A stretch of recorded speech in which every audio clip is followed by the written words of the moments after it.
Welcome back to the Troubleshooting Life podcast. I'm your host, Jay Peters, with my co-host, Craig Poston, where we talk about various topics, sharing our experiences on life and finances. What's going on, man? Not much, man. How you doing?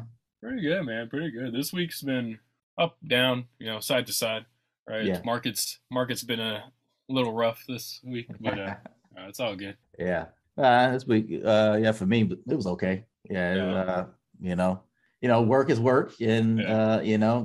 trying to work on myself and other goals and where I'm headed next in Uh, life. yeah. How was Friday? Was it busy or no? I won't say it was busy, but it was not a normal Friday. You know how Fridays are relaxed. Yeah, This is why it wasn't relaxed. So like yeah.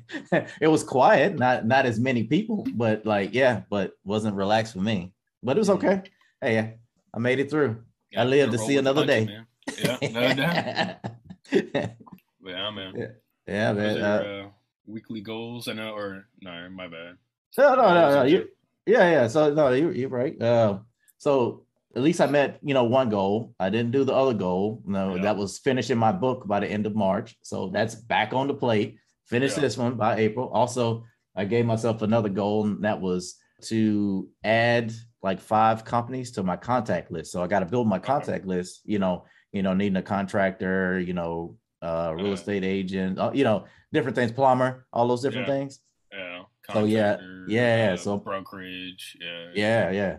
So yeah, trying to build that up. So like I'm gonna pick some companies. Actually, I would try to see any companies that are, I guess that has a good rep or yeah, good review or whatever. yeah. Try to start with them. And yeah, because also I'm gonna need again, what do you call them? The Property manager. property manager. That's what it is. You know Yeah, exactly what I was thinking, because yeah, because that's gonna be real important. yeah, Trying to get to know them and understand what can they do, how can they help me. Yeah. yeah, yeah. No doubt. Yeah, I, I think the only thing I can't recommend for here, at least in this area, is a property manager because I don't have one. Yeah. So I self manage all my stuff, but I'm sure like Jake's got one or someone's got one Yeah. around. But yeah, no, definitely like building up that contacts. Another reason, like so for like contractors and stuff, you definitely want to kind of feel them out. So Yeah. with your current house, maybe have them check out something, see how their response time is, see Yeah. how good their quotes are, whatever it is, just to kind of test them before you actually have to get something really done for another property. Yeah. No, that's good advice. So definitely want to see that, because I have some things that need to be done around here, and Yeah, I do have a guy that comes around every now and again, but the dude's response time is like you're on his time. yeah, Like, no doubt. yeah. So like we're going to work on the backyard and try to. What I want to do is kind of a retaining wall, because we have Mm, this decline in our yard. So do a yeah, retaining wall where we can actually sit on a flat area and yeah, probably build a fire pit out that way. yeah, And yeah, this guy was like, "Oh, I'll see you on Saturday." He showed up one Saturday. He was supposed to show up another Saturday, and got it. Yeah, I was like, you know what? I'm not gonna worry about it. I'm gonna get my plans together and start looking for other people, to yeah, help me with that. But yeah, that's just exactly how it is. Like they're gonna. It's kind of like they do their own thing. They're on their own time, especially if they're not like a big company. yeah. They're small business. It's like, hey, I got other things going on in my life, so I need to work with that.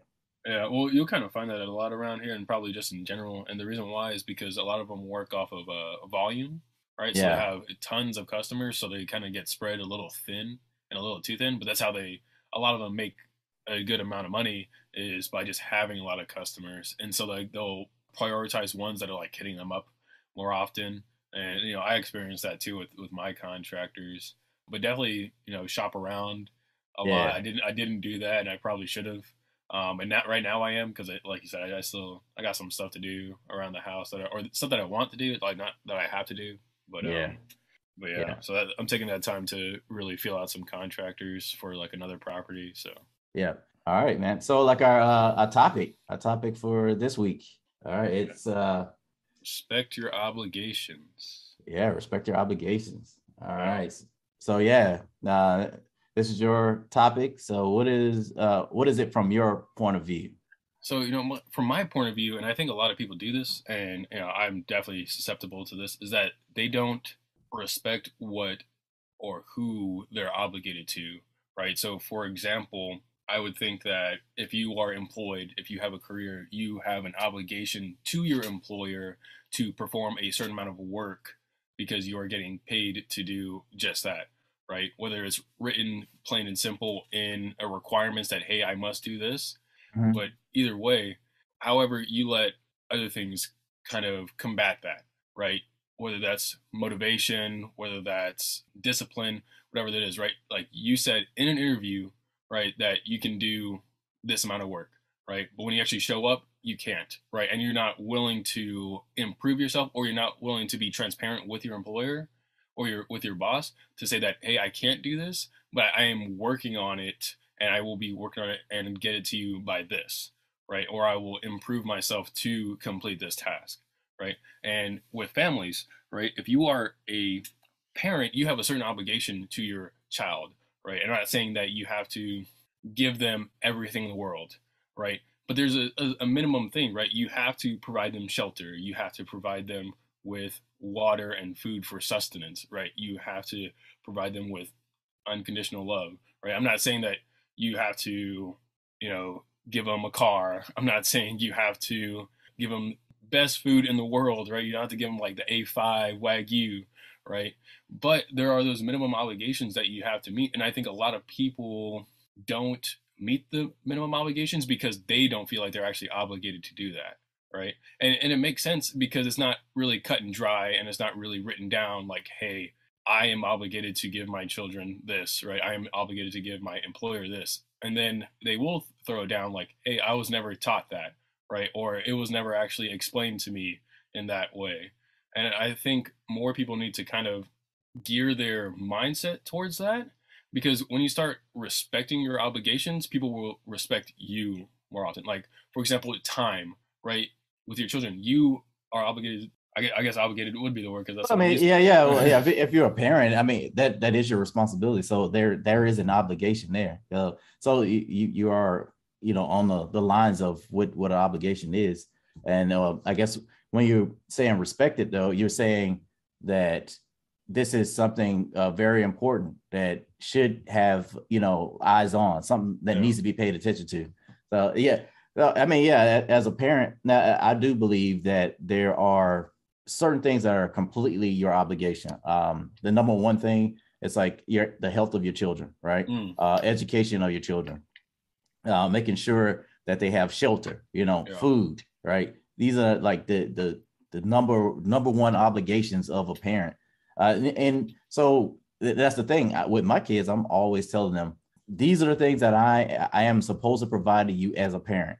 When you ask me for all these other little things, all these Yeah. toys, all these extra, like that is not part of the deal. Like, Right. Yeah. yeah, clothes. You need clothes. You need food. You need shelter. You need education, and I need to make sure that you have insurance and keep you healthy. So, I make sure that those things are spot on, right? But to not have a spoiled child, I would definitely let them know that I don't have to buy you toys. I don't have to take you to whatever restaurant. I don't have to take you to Chuck E. Cheese or whatever it is, right? I don't have Yeah. to take you to these places, trampoline parks.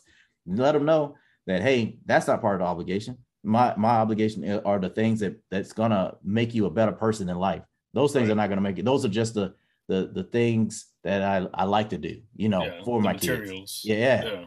Yeah. But no, but I've met so many people that where their parents they did the exact opposite, right? And I'm not saying they didn't provide them shelter, water, whatever it is, but then they supplemented time spending time with them Yeah. with materials, right? I gave you a toy, I gave you a birthday party, I gave you an experience to go somewhere, right? Yeah. And then they justify that the time that they were obligated to spend with them, I mean like meaningful time they were supposed to spend with them, with the stuff that they gave them. So Yeah. like what would you say, like, and you literally just said it, that it's the opposite, right? That your obligations are to their health, to their, whether that's It, mental or it, physical, yeah. right?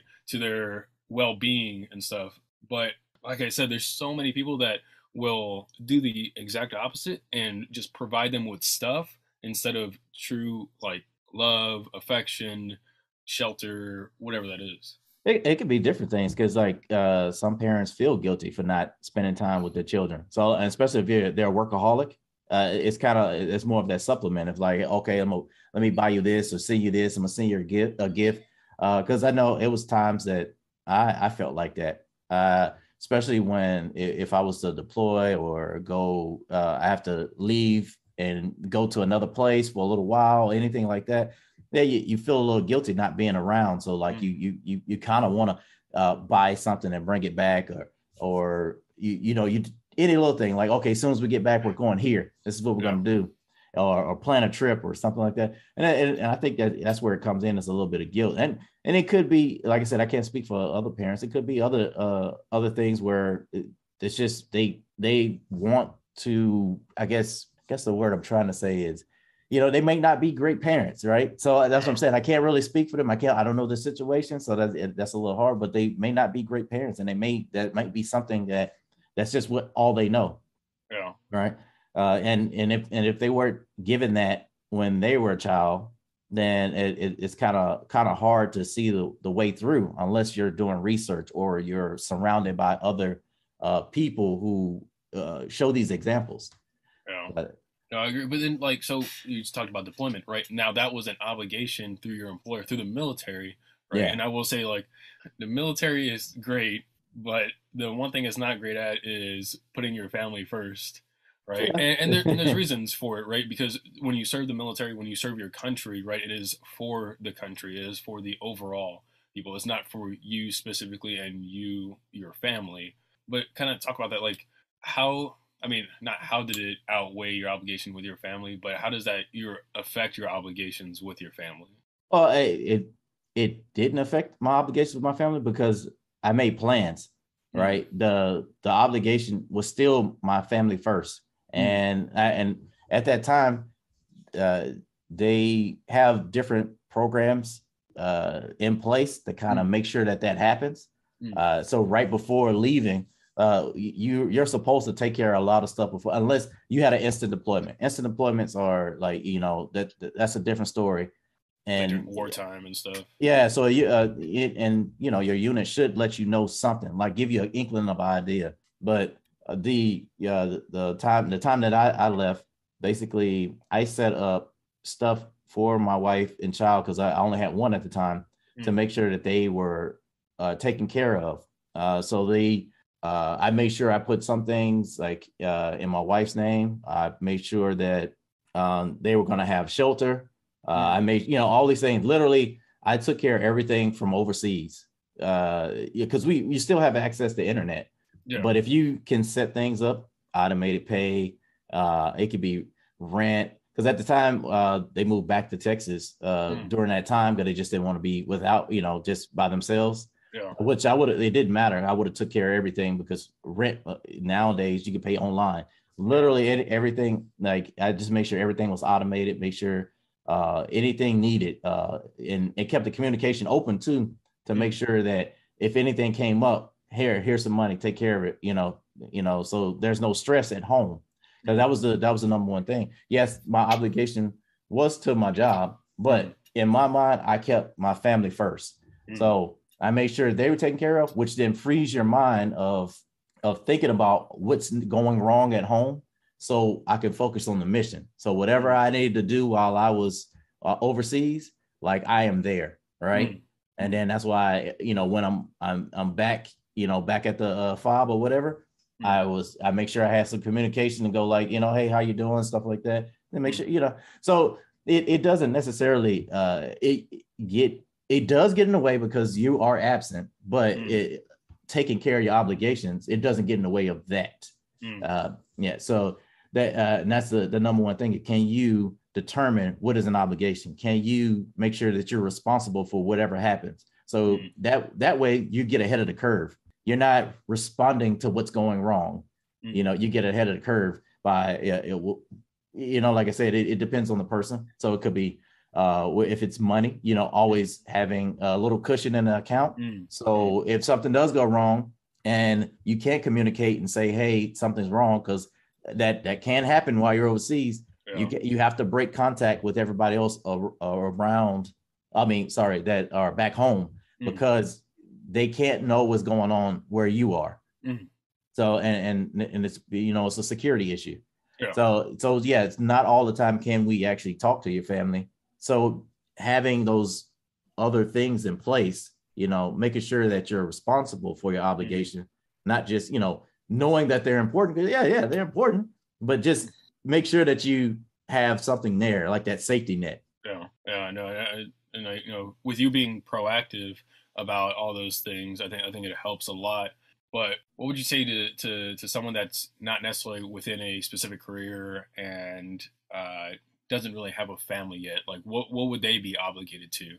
I mean, they could be obligated to different things. Like depends on what they're into, because, or just so say you have a sibling, Mm, and you may or may not have a sibling, right? But if you have a sibling that are younger or older, by sharing some of your knowledge, right? And mm, I feel like that's an obligation. Like I said, that I feel like obligations kind of depend on how your life is set up. mm, So I have a younger sister, and I'll try my best to share information that I can, or what she's willing to receive. I'll say that, mm. because not all information she's willing to receive. No, So, agreed. so it could be that. It could be, like it said, if it's a business, instead of you having an employer, you are the employer, right? So now your obligations are different, right? Your obligations are to your employees and Mm, making sure that your company stays alive. Uh, like I said, I think obligations depends on the lifestyle of the person, but knowing the importance, those priorities, right? What is a priority in your life mm, that you must take care of, or you should give that preventive maintenance, in a way, right? Making mm, sure that every now and again you check in on, hey, what's this or what's that, right? Because mm. it's the worst to be a reactive person. Now, No, agreed. because you're always going to do a piss poor job, being reactive versus somebody that's proactive. Yeah, Mm, because that response time is a lot quicker with a proactive person versus a reactive, because it's like, one, you got to gather yourself. Then yeah, once you figure it out, you may or may not get it right, and if you get it right, it could be a half-ass job, right? yeah. So you kind of it just, again, how I say it depends on the person, but depends on their lifestyle. And so that's kind of how I see that one. Now, like you kind of brought it up as priority. What is your like personal priority? I know you said family first, but what would Mhm. be second, or what would be third, or what would be in the similar tier of second or third? Yeah, like I said, you put your family first, and then you then your job, or your business, because if that kills, number one, which is your family, then you're, yeah. So what are you working for? What are you doing? Why are you doing this, right? And like I said, just like you, right? You want to do things for your future, right? For your Mm, future family. You don't mm, have a family yet, but you're doing it for right, your future family.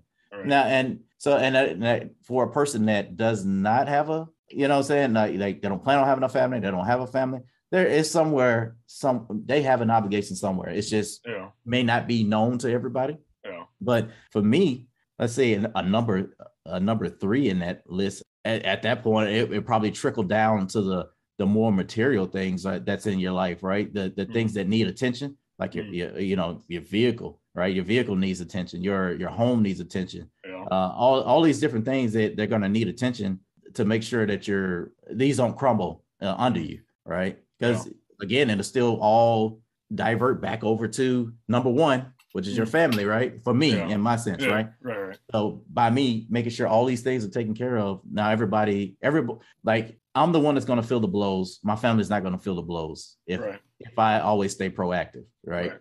And that's another reason why, with wealth, wanting to build wealth. So that is a priority for me, because guess Mm, what? That still lessens the blow for my family, even if I'm not on this earth, mm, right? So like building that, making sure I'm there, even though I'm not there, will mm. always, what I'm saying, keep my family safe. So I'm still taking care of number one.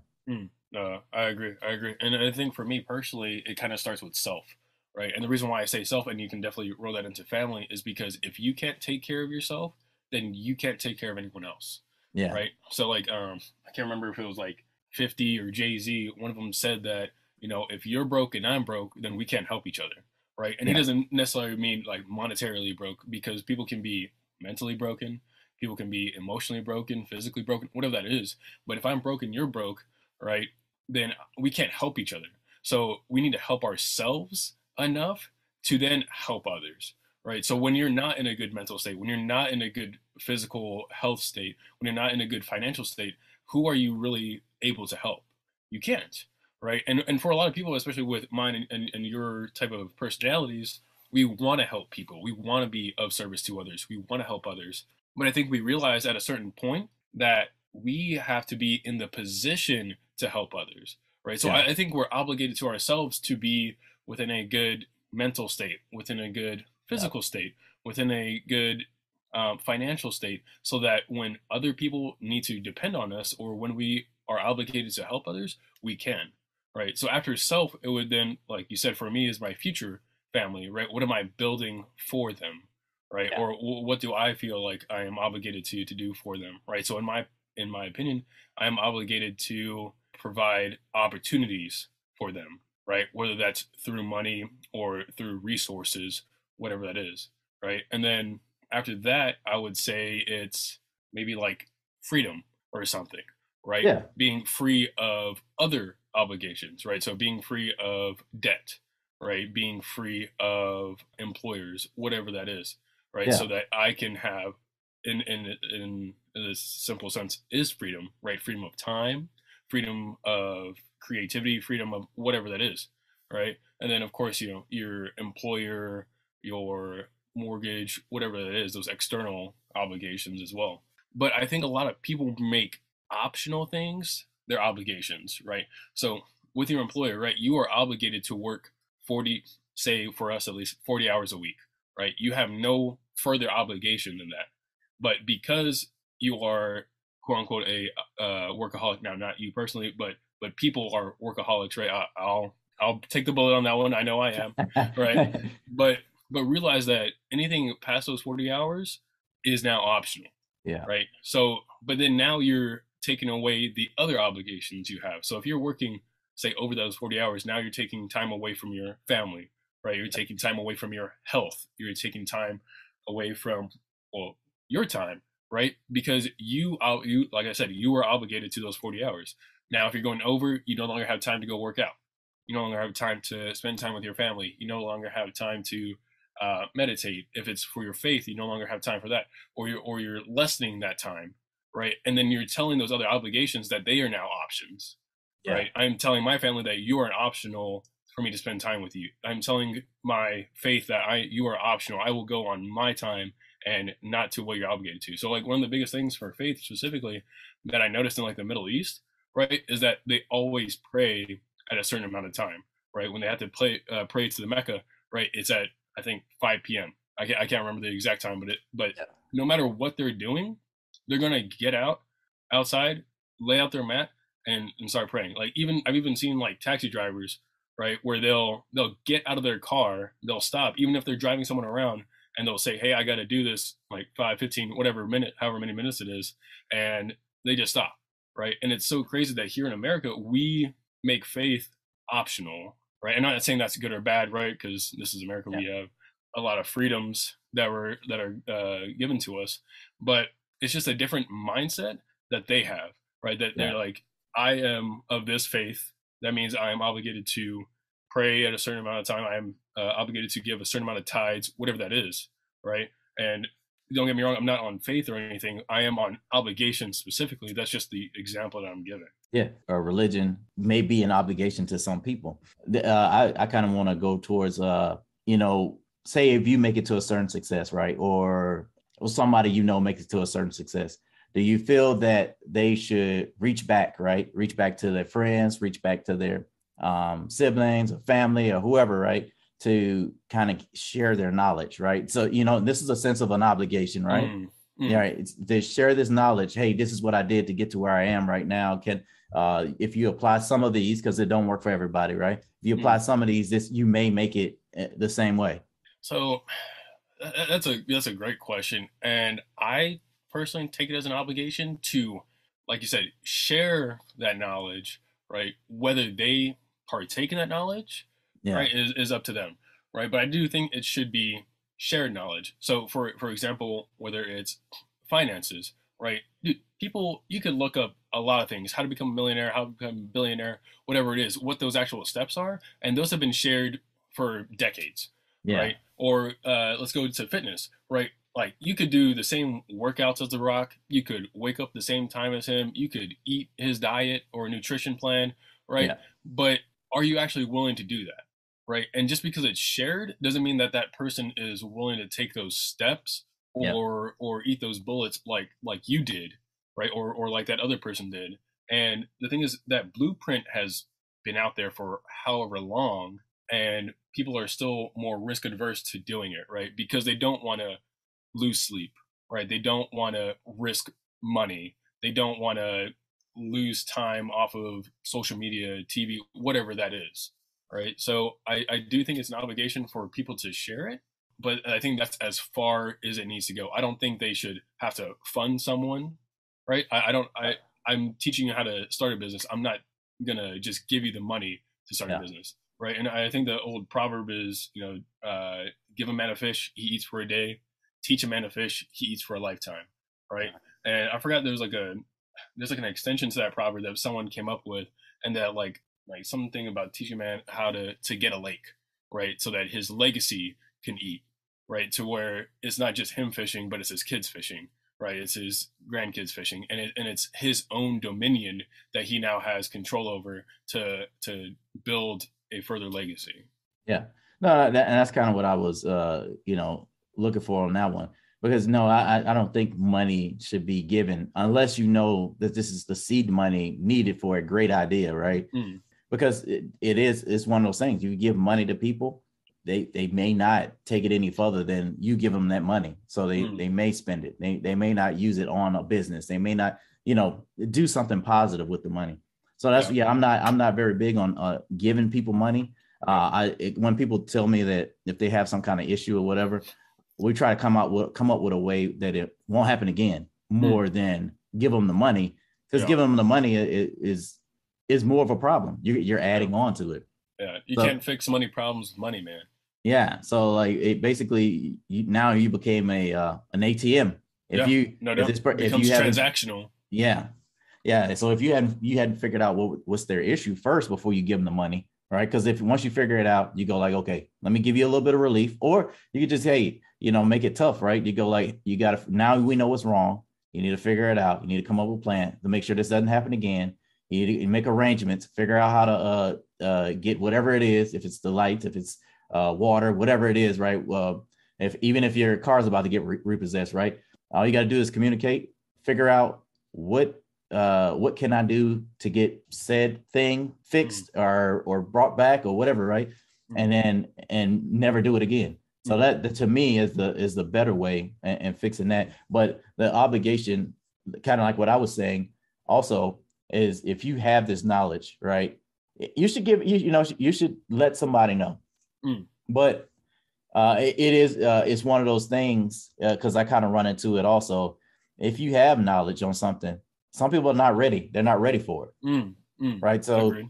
yeah, so then it makes it where you're kind of reluctant to give up any information because you're like, well, if you're just gonna throw it to the side anyway, or treat it as if I'm this robot that or this alien that just dropped out of the sky and I figured this out and nobody else can figure this out, where like you need to come up with a way that you could relay the message to them, or guess in a sense. I guess that's what I'm trying to get at Right.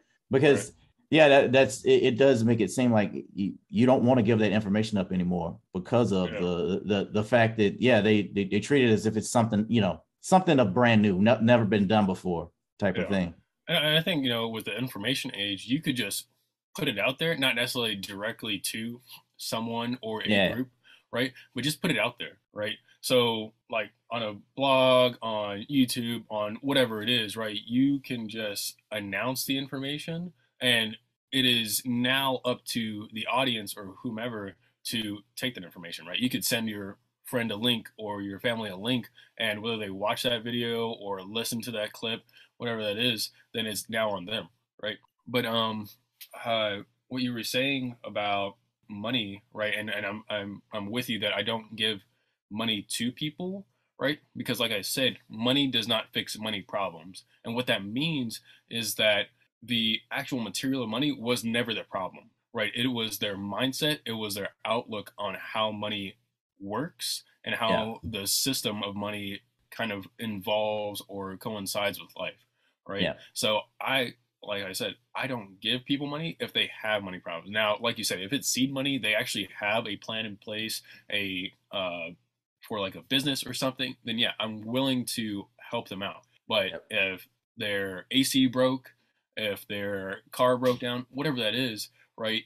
They should have had the funds, like you said, to cover that, right? And they did not plan properly to do so. Now, I'm not saying I wouldn't help them in any other sort of fashion, but there's definitely a fine line that money will not help them anymore, right? And like you said, it then makes that relationship transactional, right? And that can be friends, that could be family, that could be anyone, right? That now you're treated like an ATM, right? And I try never to make any of my relationships transactional, right? Because if it's transactional, then it's only dependent on those transactions, right? So you only come to me when you need money, right? You only hit me up when you need money, and then we never speak for however long, but the next time you need it, you know who to come to, Yeah. right? And that's not definitely not an obligation for anyone, right? You should never be in a relationship where it's transactional, right? And people could say that, what about your kids, right? You're obligated to spend time with them. Is that transactional? No, that's not transactional, right? Because guess what? They did not ask to be born, right? They were not in any sort of entity to ask for that, right? And that may sound a little morbid, may sound a little too rough, but either way, you as a parent contributed into their life, right? They were born because of you, whether that's intentional or not intentional, right? So you do have those obligations, and that's not transactional because you were the one that is now responsible for that person's well-being. Yeah. So if like a person in some type of position of power, right? What do you Mhm. think that their obligation falls, or what should they should be doing? I think it's very similar to, of course, to themselves. If they're good, then they can provide more, right? Like I said, and there's hierarchies to it, right? If they can provide after themselves, if they can provide food, water, shelter, then that is a thing, right? And then if they could provide emotional, physical, or mental love, whatever that is, right? And then I don't know. Like, so I guess you're kind of getting at I don't know if that's political power or I if mean, you yeah, it have could be money, right? it could be anything, right? So say, yeah, it could be political, it could be the fact that you're a large CEO, Mm, or I mean, honestly, you could be a leader of a small group, right? mm, Like if you have some type of position of power, right? mm.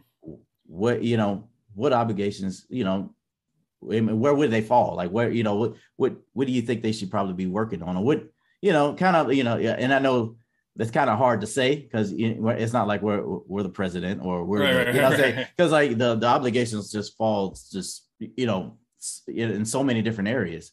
Yeah, Right. But and, like if and we, yeah, and I think it starts like in circles, right? Kind of like your circles of influence.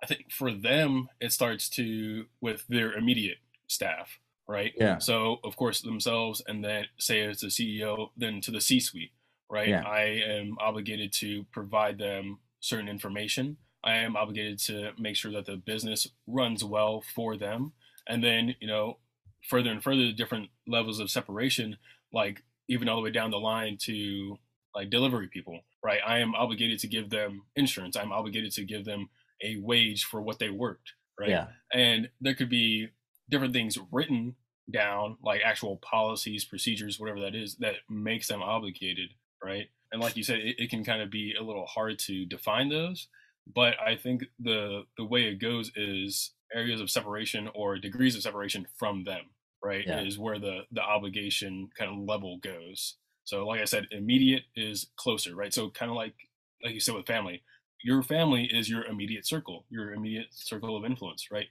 Whether that's your the family that you have right now, or like your parents, siblings, whatever that is, right? That can be in another circle, right? But as you get further and further, I believe your obligations kind of stagger, right, Yeah. or lessen, right? So I think that's a concept to kind of use for people of power.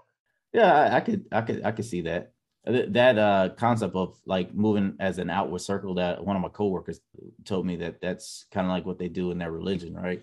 Which I Mm, thought was a very cool like thing, that you move outward, right? You start inside and move outward. And I guess that could be the same thing too for a company, right? You start inside of that company, you take care of the people that are on the floor, right? The people who, in the trenches, and move outward as how those board members or whoever it is, right? Like mm, you start moving outward. So I kind of like that idea, because that would be a good idea, because you should always take care of the internal first, because that's more like the kind of like the foundation. That means you got yeah. your foundation together, and Mm, you should because I think person in power should always, the people, the people that they influence, the people that they are come, I won't say direct contact to. I would say more like it could be indirect when someone has a position of power, because like decisions made could be anything, right? Decisions made can affect. It's like have that ripple effect, right? Can affect mm, anybody from inside out. So yeah, I kind of I do like that the circle idea, but mm, yeah, when somebody's like such a could be such a powerful figure, yeah, any small transaction that they do could cause some type of issue. So I mm, think having that awareness, right, mm, of their true obligation, who do they truly affect, right? Who's gonna feel the pain, not necessarily right today. It could be mm. somebody that feels the pain tomorrow. So like it's just one of those things. I think that they have to be self-aware and understanding what is the real obligation. Mm. And I think some of them they'll have like a board, right? Or they'll have advisors, or they'll have some sort of checks and balances to them. So Yeah, like, while I'm saying they're obligated, in reality, if it's a CEO, then the company has an obligation, right? So taking input from those advisors, from the board of directors, whatever is very important, because they can then redefine what is the closest obligation to them. And like you said, internal, work everything internal, because for a company specifically, if you can't take care of your employees, how can you take care of your customers, right? yeah, And not everyone necessarily has direct customers like Walmart or a grocery store, right? But there is someone that you are providing a product or service to, that if you are not right, if your company is not right, then you cannot provide a proper or sufficient amount of service or product to those people. all right, man. All right, so I guess we'll start moving on down to the frugal and cheap segment. All right, Cheap. so we had two on there, but I think we're just gonna go with one. All All right. right, let's see, borrowing other people's clothes. Borrowing other people's clothes. Now, how long you talking borrowing? No, Because borrowing says I'm giving it back, right? we didn't say forever borrow, right? Like, Right. yeah, no, like I see. How about thought of this, right? If someone needed it for a job interview, and they were after Mm, that, and they were gonna, buy their own clothes later. yeah. I guess, I don't, that's kind of helping somebody out, right? Yeah. That would be a little along the other lines. But with that whole borrowing for a long time, I think that person Yeah. just being cheap. They don't want to Yeah. go buy their own clothes, or like instead of like, hey, let me go shopping, Yeah. or and it's not like you got to go to an expensive store. Yeah. You can go to any department store and find something on sale. Yeah. But I think that's cheap if No. they're just borrowing to borrow. But if Yeah. it's something specific, I don't know if you call it frugal, because that could just be you're in a pinch, and hey, Yeah. my suit has a hole in it. Can I Yeah. borrow your suit, or Yeah. or whatever your favorite dress, if Yeah. whatever, for females. If that something happened to it, and yeah, you need to borrow your friends or whatever. But Yeah. before, Or like yeah, borrowing something that's not your size, right? You notice it's a lot bigger, like you borrow your dad's stuff. Uh, yeah. Well, I'm yeah. kind of glad I never had to borrow too like my dad's clothes or anything. Yeah. I Yeah, think the only thing I've ever had to borrow was like ties and stuff, because I didn't yeah, have like, and yeah, that was more maybe. being picky than being cheap or frugal. But then if you continue to borrow the same thing over and over again, that's when it starts to become cheap because you're no longer willing to put your money Yeah, in to go get something exactly. of a similar value.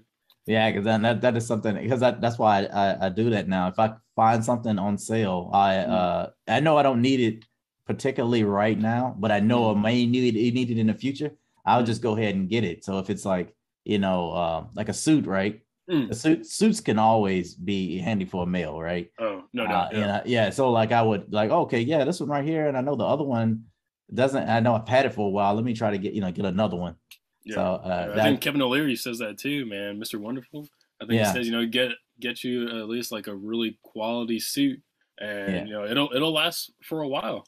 Man, it'll yeah, last a lifetime. Granted, the initial monetary input you have to give can be a decent amount, but if you kind of realize that clothing will last a while, then I yeah, think it's worth it, right? But I think a lot of people, when they're trying to be cheap, they just look at that initial cost, right? They don't yeah. see the longevity of that material, whether that's a suit, a car, etc. Yeah. No, I can see that. So yeah, I guess we're calling this one cheap if you're if you're borrowing to borrow. You know what I'm Yeah, saying? Yeah, yeah. yeah, Instead of for something specific. yeah. Yeah. Well, all right.